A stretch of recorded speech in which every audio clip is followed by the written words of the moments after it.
আচ্ছা, এই ভিডিওটা সম্পূর্ণ একজন ফ্যান বা স্পেকটেটরের পয়েন্ট অফ ভিউ থেকে বানানো। এখানে শুরুতেই বলে রাখি, A1কে চিটার বা কোনো টিমকেই চিটার হিসেবে প্রমাণ করা বা চিটার বলা এমন কোনো কিছুর জন্য বানানো হচ্ছে না। ফ্যান হিসেবে লাস্টে ম্যাচটা যখন দেখতেছিলাম তখন মনের মধ্যে কয়েকটা প্রশ্ন অবশ্যই জাগছে। সেটা হচ্ছে, ফার্স্টে আমি মূল কথায় আসি। এক্সিবিটের ড্রপ লোকেশন দেখেন। এক্সিবিট সাধারণত ফার্মেই নামে।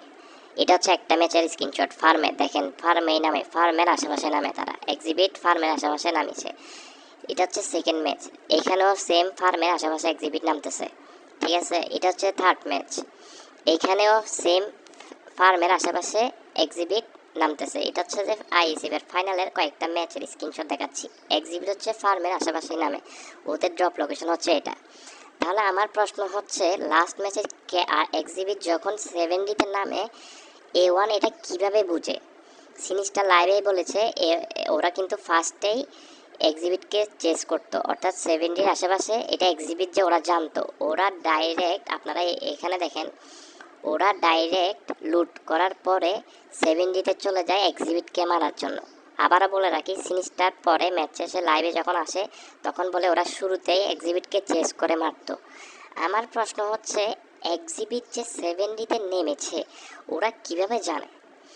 আর কথা, ওরা লুট করে, সিনিস্টাররা A1রা লুট করে ডাইরেক্ট এক্সিবিটকে মারার জন্য 70-তে চলে যায়, গিয়ে তাদেরকে শ্যুটও করে অনেক। এবং সিনিস্টার এটাও বলে যে তাদেরকে চেস করে শুরুতে মারতে পারত, অর্থাৎ তারা জানে যে এক্সিবিট 70-তে নেমেছে। আমার কথা হচ্ছে যে, একটা টিম কিভাবে জানে যে তারা ড্রপ লোকেশন চেঞ্জ করছে এবং অমুক জায়গায় চেঞ্জ করেছে?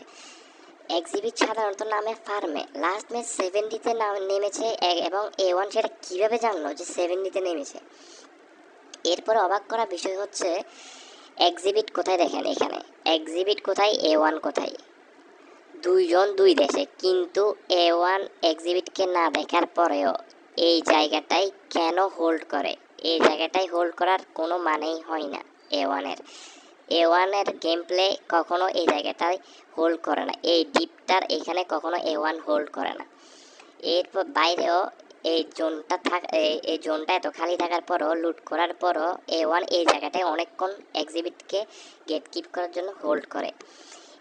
এটার পরেও এক্সিবিটকে তো এখানে দেখার কোনো মানেই আসে না, প্রশ্নই আসে না। এক্সিবিট অনেক দূরে, এক্সিবিট যে এদিক দিয়ে আসবে A1-এর কোনোই এখানে ক্লু ছিল না। নর্মালি যদি গেম খেলা হয়, এখানে A1, এখানে এক্সিবিট এদিক দিয়ে আসবে কখনোই জানার কথা না, কারণ দুইজনের দূরত্ব অনেক বেশি। এক্সিবিট এখান দিয়ে জোনে ঢোকার পরে যখন দেখতে পাই A1কে, তখন তারা তাদের রোটেশন চেঞ্জ করে। রোটেশন চেঞ্জ করার পরেও A1-এর নর্মালি উচিত ছিল এদিকে জোনে ঢোকার, বা যেদিকেই হোক এদিকে জোনে ঢোকার, যে কোনো দিকে হোক জোনে ঢোকার, কিন্তু তারা জোনে না ঢুকে তারা কি করে, এই জায়গায় এক্সিবিটের জন্য গেট কিপ করে।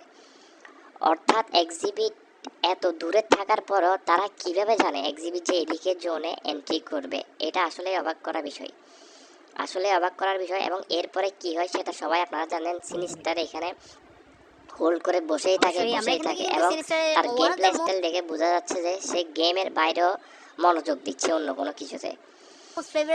যাই হোক, এখন আমার কথা হচ্ছে যে এইভাবে ড্রপ লোকেশন জানা এটা খুব আসলে অবাক করা বিষয়। আপনাদের কাছে যারা স্পেকটেটর আছেন ওদের কাছে আমার প্রশ্নই থাকবে, আপনারাই বলেন এটা কিভাবে পসিবল? এক্সিবিট দেখেন, এক্সিবিটের ন্যাচারাল ড্রপ লোকেশন এটাই। এক্সিবিটের natural drop location firm. Last ম্যাচে তারা 70-তে নামে এবং সিনিস্টার সেটা কিভাবে বুঝে আমি বুঝলাম না। 70-তে ডাইরেক্ট গিয়ে এক্সিবিটকে কিভাবে চেস করতে পারে?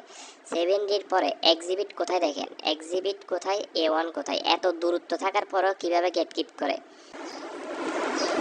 কোনো টিম যদি তাদের ড্রপ লোকেশন চেঞ্জ করে ন্যাচারাল ড্রপ লোকেশন থেকে, তাহলে অন্য টিমের সেটা বোঝার কোনো ওয়ে থাকে না আরও টার্গেট করার ক্ষেত্রে। আর আমি এক্সাম্পল হিসেবে যদি বলি, এটির যদি অল টাইম ইরান গেলে আপনি মিলিটারি বেস যদি নামে ধরেন, তাহলে তারা যদি রোজকে কোনো একটা ম্যাচ নামে, তাহলে অন্য টিম শুরুতেই কোনো কিছু না বুঝেই ডাইরেক্ট কিভাবে তাদেরকে টার্গেট করবে, এটা আপনাদের কাছে প্রশ্ন থাকলো। আরেকটা কথা হচ্ছে, ম্যাচের ফাইটের মধ্যে কে জিতলো না জিতলো এটা ম্যাটার করে না। আপনি যদি এরকম কোনো একটা অন্যায় করেন, রুলস ব্রেক করেন, আপনার জিতছেন নাকি হারছেন এটা কখনো ম্যাটার করবে না, রেজাল্ট ম্যাটার করবে না। কে পুশ করলো আপনাকে, কে পুশ করলো না সেটাও ম্যাটার করবে না। আপনি যদি চিটিং করে থাকেন তাহলে অবশ্যই আপনার রেজাল্টটা ম্যাটার করবে না, আপনার পানিশমেন্ট আপনি পাওয়ার যোগ্য।